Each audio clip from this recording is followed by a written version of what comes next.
Hey dudes, so we're getting there. We're getting right towards the end, and great time to talk about who cares, right? What the heck good is all this stuff? Sure, these things happen. Sure, wires make fields. Sure, moving charges, experience forces, and current carrying wires experience forces. Who cares, right? What good is it all? Well, a couple of super duper applications. One are electric motors. All right, we're going to walk our way through the functioning of a DC, direct current electric motor, the kind you can run off of a battery, like a drill. All right. Now let's assume that we're going to connect a potential difference across this loop of wire.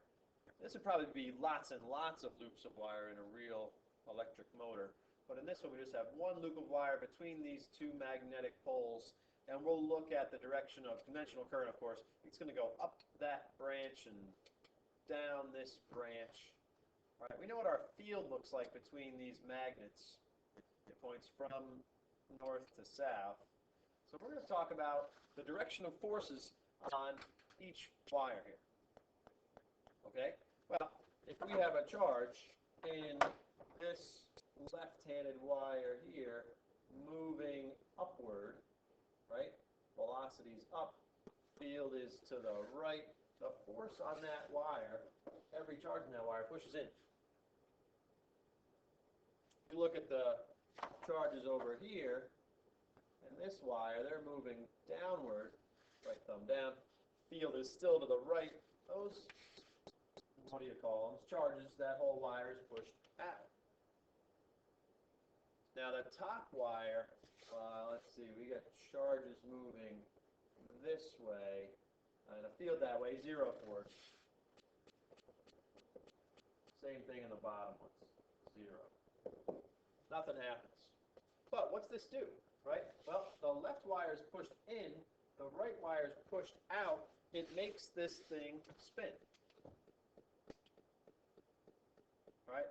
We spin it into an orientation like that. Now, at that instant, for a reason that will become clear in a second, the current is shut off. And then everything is zero.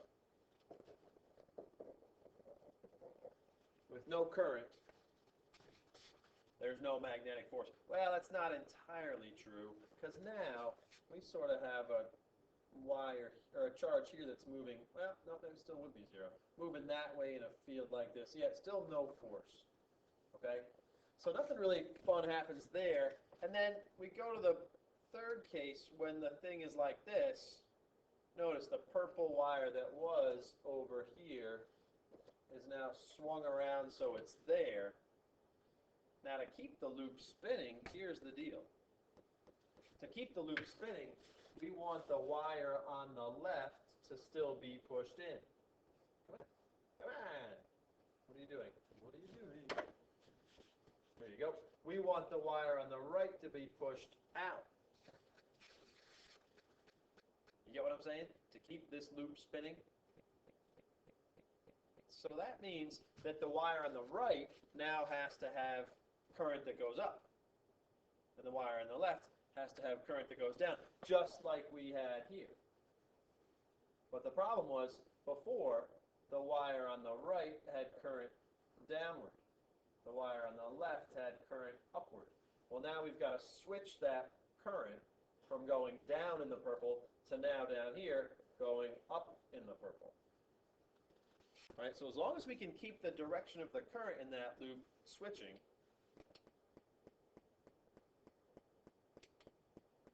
yep, we can keep this loop spinning. And so that means basically whatever wire is on this side has to be connected to a positive potential. And whatever wires on this side has to be connected to a negative or a lower potential. All right, we still get 0 and 0 here. Okay? So if we can do that, we keep this motor, we keep the motor running, keep the motor spinning. Okay? How do we do that?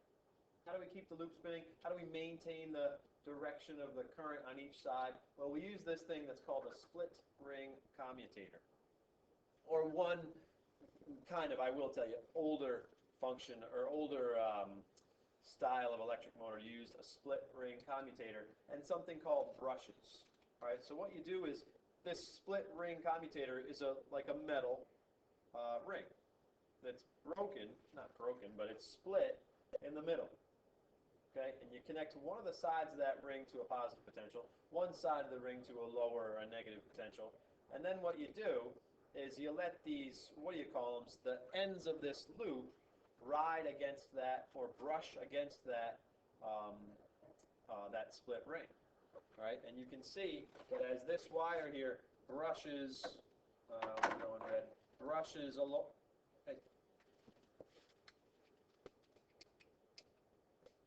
Brushes along this ring, well, it keeps the current in this one going upward, right? But then, when the wire jumps to here, we lose electrical contact, suddenly current shuts off, and then the green one, you know, the wire over here, that was over here, that now swings around to here, now jumps into contact with this, rides around that purple one, and gets up to that negative potential and switches the direction of current in it. Meanwhile, this one that was over here has jumped across the gap where current shuts off and now rides on the green one and it makes the current. So that keeps us with whatever wire is on the right side, sorry, the left side, current goes up. Whatever wire is on the right side, current goes down. And that keeps our loop spinning, or it keeps the correct force on the right, on the wire. The force over here is always in. The force over here is always out. Now, what about this case? What about when the current's shut off? There's no force. What keeps it spinning? One word answer, folks. You tell me tomorrow. Okay? Now, I will tell you that a generator is the exact same thing, except, well, it's not the exact same thing, but it works on the exact same principles. I don't have a generator slide, right? But the motor slide says what we do, and I'll write this down. Motor, we supply electrical energy to get mechanical energy. Right? We supply current, the loop spins. A generator is the opposite. Generator. We supply mechanical, I'll write it as ME, mechanical energy. We turn the loop to get current, electrical energy. All right, because if we move this current by moved one of these wires by ourselves by pushing it, well, we get current to flow. That's what a generator is. All right, but it works in the same exact, really all right-hand rule. You can either talk about it as right-hand rule stuff or as almost Lenz's law stuff, trying to maintain constant flux stuff. We can figure out what direction current flows. Okay? One word answer here. You tell me, people. Another great application of right-hand rule stuff, forces on charges stuff, is called a mass spectrometer. A mass spectrometer is a device that's used to look at different isotopes of the same element. All right? And here's what it does. Here's how it works. You shoot some stuff, some nuclei, through this thing that I call the velocity selector. This thing's the velocity selector. Now this looks very familiar or very similar to a quiz question you just had. Hey, I mean, how does it do that? Why does it jump to that part? Sure. So here's our positive charge. When it goes through this velocity selector, let's see. These are two charged plates. Positively charged plate, negatively charged plate on the bottom. Well, that would push this thing with an electrostatic force downward. Right? Now these magnetic poles here, that's going to make a field that points into the page. Fingers into the page. This charge is moving velocity to the right, therefore the magnetic force on it is upward. Now that happens, sorry, that's just too messy for me to deal with. Positive, there we go. No matter how fast it goes, there is an upward force from that magnetic field, and no matter how fast it goes, there's a downward force from the electric field. But for particles that go just the right speed, let me back that up. For particles that are too fast, quote, too fast, well, QVB is greater than QE, right? Because this says we have, well, FB upward. I'll just rewrite it. That's a QVB, and downward we get QE. Now it's different than what you saw in your quiz, just because I chose to draw the diagram differently, right? Well, if QVB is greater than QE, then we get an acceleration upward. Particles that are too slow, QVB will be less than QE, and this thing will accelerate downward. Come on, all right. But at just the right speed, if QVB equals QE, then the net force is 0. Well, if QVB is QE, that means that, well, at this super perfect speed, E over B, oh yeah, just like in the quiz, we get a net force of 0. And at that speed,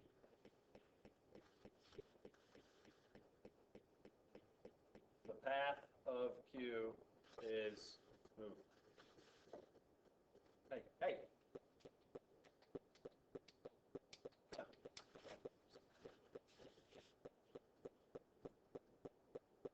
Oh yeah, right. The particles are undeflected. OMG. Almost angry time. The particles are undeflected. All right. So we use this thing as what I call a velocity selector. All right. The only particles that go right straight on through there have a speed that we can calculate.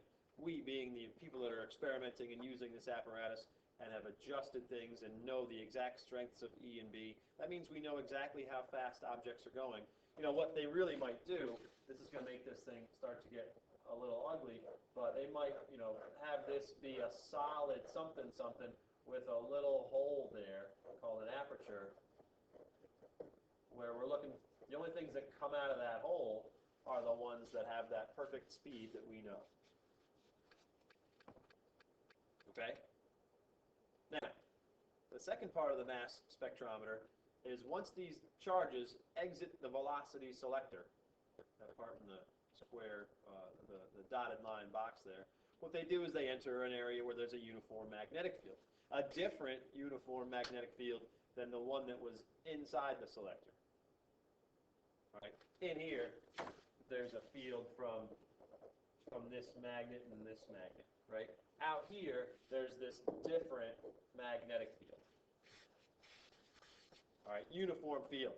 Now, when this charge, let's see, moving to the right, magnetic field out, well, it's now pushed downward, right? And what we do is, come on, hurry up. You put this detector plate.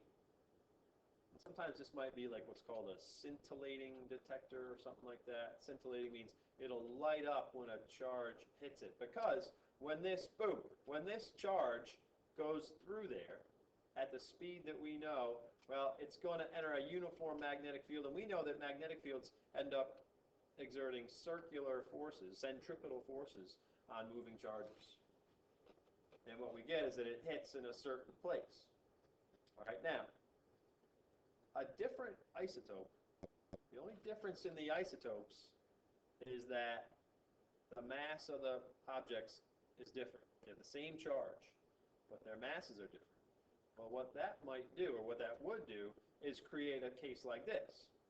An object that has more inertia will have a harder time accelerating, and it will go out to a larger radius path. All right, so what we can do with a mass spectrometer is figure out how far out these things hit this detector plate, and based on that, figure out what mass they have. And based on that, figure out what isotope they are. Okay? So if I call the spectrometer this part, right? There's the velocity selector and the spectrometer. Over here, here's where we say, well, these things move in circles. So the magnetic force provides, centripetal force, or QVB is mv squared over r. Sure, we've done this circular motion stuff before, but again, who cares? Why bother? What's it good for? What's good for finding the mass of different isotopes? We can compare QB mv squared over r. So this says that, sure, if the mass of an object is bigger, and, well, the charges are all the same because they're isotopes. B is the same because it's just whatever this B is here. The velocities are all the same because we picked them to be this. Those are the only ones that come straight out of that hole. If this thing's going to have a bigger mass, it's got to have a bigger a bigger radius. Right? So in the case here, where the radius of this path looks like this, and the radius of the other path looks, well, I'd say like this. Let's call that R1 and R2. In this case, if R2 is 2R1, well, what that must mean is that M2 is 2M1. Right? So two different isotopes travel in paths where their radii differ by a factor of 2. It means that their masses differ by a factor of 2. What do you think? One thing that happens in questions like this is they'll tell you that it comes, it ends up hitting this far away from where it left the, velocity selector. We'd have to say, well, that distance D is 2R, 2 times the radius of the path. Fair enough? Yeah. Well, that's it, folks. That is all of it. I think that's, yeah, sure. They're two of the same element, blah, blah, blah, right? They should be two of the same element. That's what we use this thing for. Then we can compare. That's what this is kind of all about. Then we can compare the masses of each one if we know they're different, the different radii of their paths. Okay? I think that's it. That's it, folks. So, I just wanted to wrap up with two real-world applications of all this stuff. You got one little thing to do in this presentation. Just tell me the one-word answer to that motor question. You also have one, what do you call that? One review problem to do that involves that sliding conducting rod across some rails. So we'll get back at it tomorrow, okay? And I'll tell you about the testing schedule tomorrow. It's gotten a little screwy. All right, see you, peeps. Short story is the test is probably on Friday on magnetism, okay? See ya.